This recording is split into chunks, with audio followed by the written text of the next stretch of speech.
เสียงปืนแตกอยู่ชายแดนลาวไทยอยู่บริเวณเมืองปากทาแขวงบ่อแก้วปัจจุบันนี้รัฐบาลลาวออกมากล่าวบอกว่าควบคุมสถานการณ์ได้เป็นที่เรียบร้อย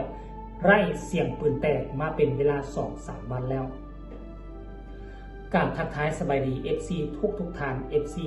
ทุกคนมาพบมาพ่อกับค่อยเจเบาลาวในคลิปนี้เป็นเรื่องราวข้อมูลข่าวสารเกี่ยวกับเรื่องเหตุการณ์บ้านเมืองโดยเฉพาะเสียงปืนแตกอยู่บริเวณชายแดนโดยบ่ฮู้ว่าและก็บ่ทราบว่าเป็นก้อนกำลังกลุ่มใดในตอนแรกเริ่มปัจจุบันนี้รัฐบาลได้ออกหนังสือแถลงการณ์เป็นที่เรียบร้อยหลังจากถูกโจมตี 3-4 ฐานอยู่บริเวณชายแดนเมืองปากทา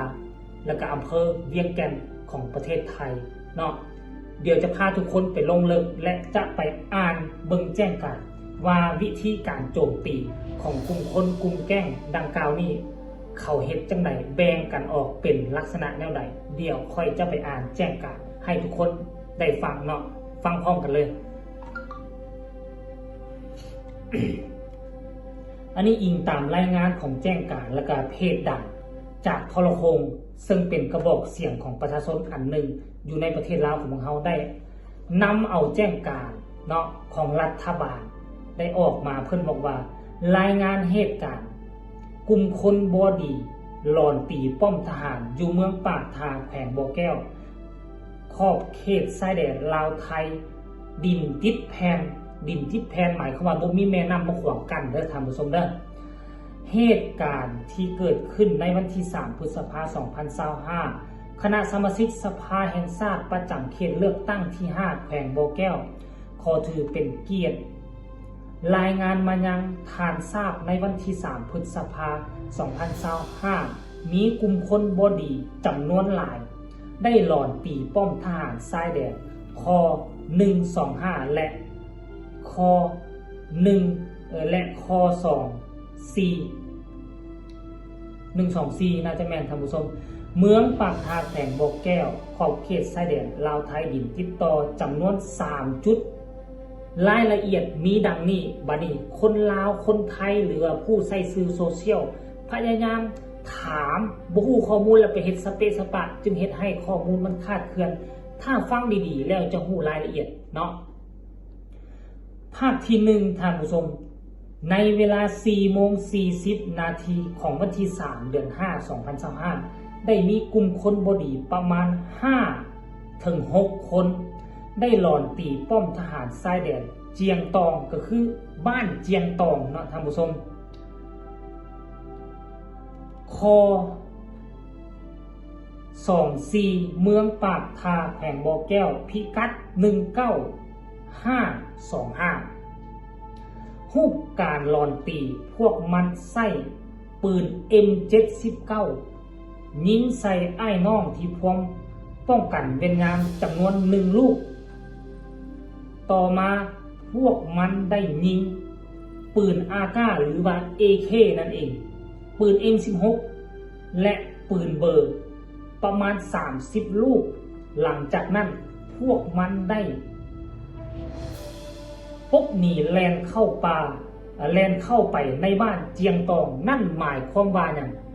บ้านเจียงตองเป็นหมู่บ้านที่ขึ้นกับฝั่งลาวแต่ว่ามันมีหนอนบอนไส้สุกเสื่องอยู่บ้านเจียงตองถ้าเป็นไปได้สัตว์มันมุนหมดบ้านเลยถ้าหากว่าประชาชนบ่ให้ความร่วมมือรายงานว่าไผ่เป็นผู้บงการและเป็นคนหมู่บ้านนี้สัตว์มันหมดบ้านจะให้เหลือถ้าบ่ตัดหากถอนโคน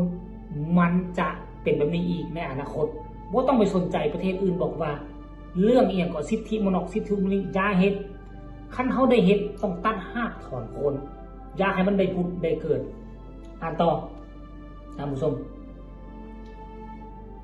แล้วบัดนี้อยู่ใส่ฮอดใส่นอกบัดนี้ท่านผู้ชมเนาะจำนวน16 ลูกแล้วก็พบหนีเข้าบ้านเจียงตองผ่านการกวดกาสนามพบเห็นเขาเอิ้นว่ากระสอบลูกปืนเนาะจำนวน17 ลูกบ่แตก2 ลูกกระสอบลูกปืน AK22 ลูกบ่แตก2 ลูกกระสอบปืน M16 จำนวน8 ลูกบ่แตก4 ลูกและ เขาเอิ้นว่าท้ายปืน M16 จำนวน2อันท่านผู้ชมบัดนี้เวลาผ่านมาเพียงแต่10นาทีท่านผู้ชมมีกลุ่มคนบ่ดีจำนวน15-20คนสรุปแล้วกลุ่มแก๊งเหล่านี้น่ะมีกันบ่ต่ำกว่า3-40คนท่านผู้ชมครั้งที่2นี่ผ่านมา10นาทีเนาะ15-20คนได้หลอนโจมตีป้อม1และป้อม2พิกัด02584ค125เมืองปักทาแขวงบ่อแก้วรูปการโจมตีก็คือเก่าท่านผู้ชมทิ่มระเบิดใส่ก่อนครั้งนี้ทิ่มระเบิดใส่ก่อนจากนั้นพวกมันก็ได้ยิงปืน AK จำนวนหลายนัดหลังจากนั้นกับพวกมันก็พกหนีเข้าป่าลักษณะคือเฮ็ดแบบกองโจรเนาะบัดนี้ครั้งที่3บัดนี้ตอน5 โมงผ่านมาอีกท่านผู้ชมอีก10นาทีกลุ่มคนบ่ดีนี่ 5-6 คนนี่ได้หลอนโจมตีป้อมสันหลวงค25เมืองปักทาพิกัด04604รูปแบบการโจมตีกับทิ่มระเบิดคือกันเนาะใส่ป้อม1ลูกไอ้น้องทหารสังเกตเห็นจึงได้ยิงปืนใส่พวกมันประมาณ30ลูกพวกมันได้ยิงปืนตอบโต้คืนประมาณ 3-4 ลูกแล้วได้ปบหนีแลนเข้าป่าภายหลังการเหตุเกิดขึ้นคณะพักคณะบัญชาการก็ได้แขวงบ่อแก้วก็ได้มอบหมายให้สหายพันเอกบุญจันทร์ทะบุญหัวหน้าห้องการเสนาสหายพันโทสุบินสีหาราชห้องหัวหน้าเสนาธิการกองบัญชาการทหารแขวงบ่อแก้วนำกำลังป้องกันและแพทย์จำนวน19คนอันนี้เป็นการโจมตีครั้งที่4เด้อ19คนขึ้นไปกอบกู้เอาผู้ที่บาดเจ็บแต่คือเข้าสู่วงปิดล้อมของศัตรูซะเองท่านผู้ชมแสดงว่าศัตรูนี้ฉลาดกว่ากองทัพเฮาซ้ำเขาฮู้จุดที่เฮาจะไปแล้วเขาวางดักซุ่มกำลังแต่ฝ่ายเฮาบ่เข้าใจกันว่ามีการวางแผนจังได๋มีการคิดถึงบ่เขาโจมตีแล้วเขาแล่นหนีเขาอาจจะมาดักซุ่มเฮาลัดเฮามีการคิดบ่เรื่องนี้แต่บ่คิดก้มหน้ารับตามุ่งขึ้นไปพอสุดท้ายไปตกอยู่วงปิดล้อมเขาเพื่อเขาโจมตีครั้งที่4กองนุ่นมุนอุ้ยปุ้ยท่านผู้ชมเนาะวันนี้มาฟังต่อกองนุ่นเนาะกำลังเสริมกลุ่มทำอิฐไปกระทึกเขาดักโจมตีท่านผู้ชมจึงได้ส่งสัญญาณไปให้อีกกลุ่มหนึ่งอยู่ในฐานลุมพี่ก็เลยมาจัดตั้งกองนุ่นเป็นกองที่2แต่ว่าขึ้นไปบนนี้บ่ขึ้นไปตามกอง19คนนี่ไหนขึ้นอ้อมหน่วยภูขึ้นไปตัดหลังเขาแล้วก็ไปโจมตีสกัดหลัง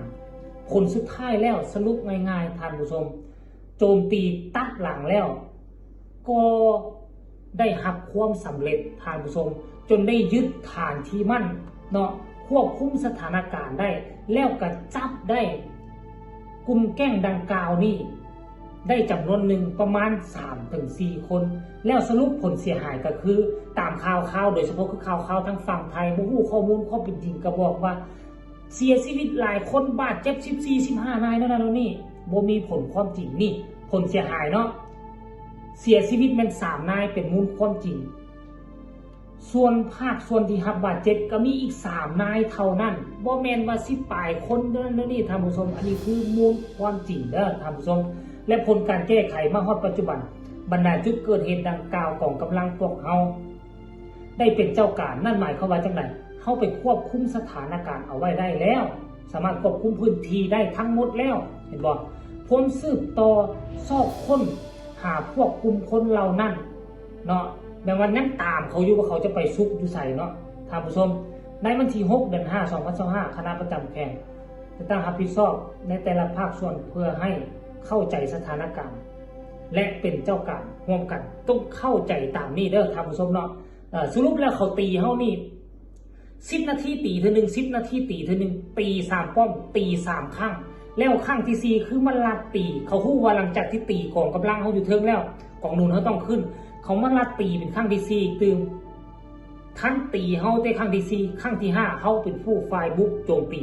จนสามารถเอาชนะและควบคุมสถานการณ์ไว้ได้และสามารถจับเขาไว้ได้